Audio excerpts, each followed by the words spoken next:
J.D. Vance last year basically dropped a giant anvil on the head of the entire audience at the Munich conference. It was an abrasive, insulting, and an altogether uncalled for type of speech. Let's be blunt here. So anything by comparison is going to be seen as, quote, more polite, more reassuring. And sure, on certain notes, Rubio seemed to say what a lot of Europeans were desperate to hear, right? Hitting the right notes, saying, well, we share common history and cultural heritage, talking about an unbreakable link between the U.S. and Europe since European settlers first arrived in the Americas centuries ago. All of that sounds good, right? So it's not a total rupture. But look, when you don't have to go that deep into his speech. The same ideological notes, the same resonance with a lot of the Maga themes, right? So basically bashing European energy policies for what he sees as appeasing the cult of climate. So the Maga anti-science skepticism, anti-climate change, all of that rhetoric was there. Lashing into mass migration is raising the prospect of civilizational erasure, right? In words that have now become very common. And he actually referred to Western civilization, I think, 12 times in his speech. So once again, resonating with Donald Trump's themes. And sure, you could say it's reassuring, Doug, isn't it, that he spoke of those shared historical and cultural heritage links. But let's translate that. Read between the lines. When he talks about shared heritage, he's talking about white Christian heritage. It's not a big leap to say he's not talking about non-whites. He's not talking about the great unwashed of mass migration and all of that. So sure, if you want to see the glass as half empty, I would say it's a stretch, but you can do it with Marco Rubio.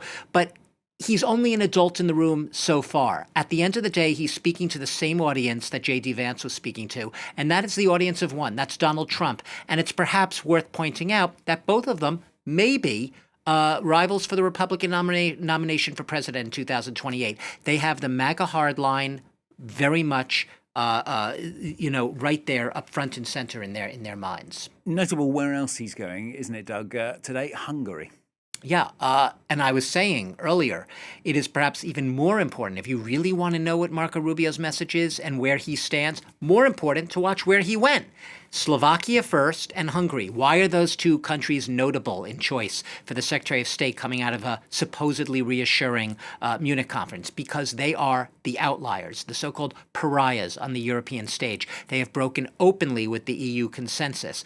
None more so perhaps than Viktor Orban, a man who Donald Trump openly admires, likes, and on whose MAGA movement is modeled on many of Orban's themes. It's Orban, not the other way around, that has set the tone for a lot of what's happening in the MAGA culture wars. His lashing out at Europe, his skepticism of the so-called Western liberal order, his anti-woke rhetoric, his clampdown on academics, on media, on judiciary, on civil society in Hungary, very much resonating with what's happening in the U.S. right now. And that's who Marco Rubio is paying court to right now. Consulting with is perhaps the better term, the more euphemistic term.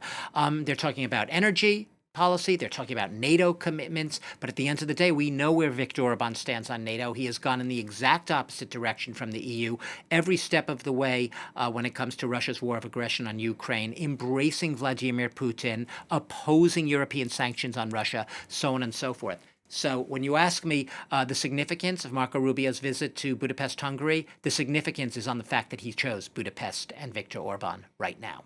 Let's flip the political coin, Doug. Also at Munich, very much, quite evidently, were the Democrats. Yeah, the Democrats, basically their message is this too shall pass. They were there very prominent at Munich. There were dozens, actually, of U.S. legislatures, lawmakers, and governors, including Gavin Newsom, the very outspoken California governor who has been very visible, not just on the domestic stage, but on the world stage recently. And he was in Munich. And on Friday, on the eve of Marco Rubio's address, Stuart, he was basically saying Donald Trump is not forever.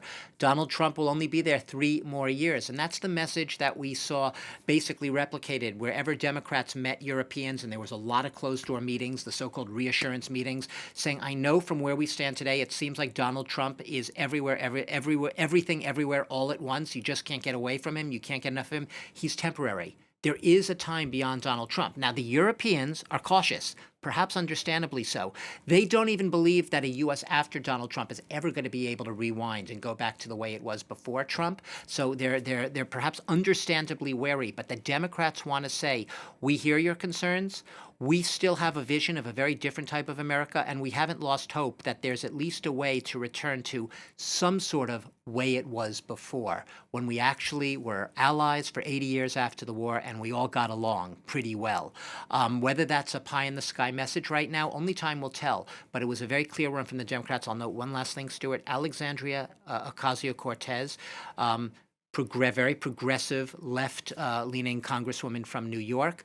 She was there and she made the message that it's the wealth inequality, social and wealth income gaps and disparities which breed rising authoritarianism, authoritarian forms of government, such as what we're seeing in the U.S., but not just in the U.S. And she was saying, when you tackle those issues, you tackle that wealth gap, you try to close it, you have a lesser chance of seeing the types of people such as Donald Trump's rising to power on the backs of anger and grievance in their electorates. Doug, thanks very much. Doug Herbert, international affairs commentator here on France 24.